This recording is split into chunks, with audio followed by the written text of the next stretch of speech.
जेसीबीवर दगडफेक प्रकरणाची दुसरी बाजू आली समोर। न्यायप्रविष्ट शेतजमिनीवर घातला जेसीबी, हातात विळा घेऊन धमकी। एका पोलीस कर्मचाऱ्याचा जेसीबीवर दगडफेक केल्याचा व्हिडिओ सोशल मीडियावर व्हायरल झाला होता।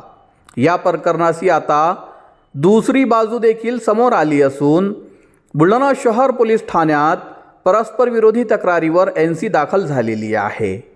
बुलढाणा शहराला लागून असलेल्या धामंदरी परिसरात वडिलोपार्जित शेतजमिनीचा भाऊबंदकीत वाद असून प्रकरण न्यायप्रविष्ट आहे।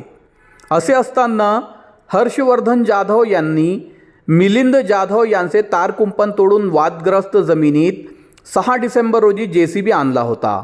आमच्या शेतातून जेसीबी का आणला या कारणावरून भावामध्ये शाब्दिक चकमक झाली। तेव्हा हर्षवर्धन जाधव हातात विळा घेऊन आले व दहशत निर्माण केली, तर जेसीबी अंगावर आणल्यामुळे पोलीस कर्मचारी पंकज जाधव यांनी संरक्षणार्थ दगडफेक केली आणि याच दगडफेकीचा व्हिडिओ व्हायरल झाला होता।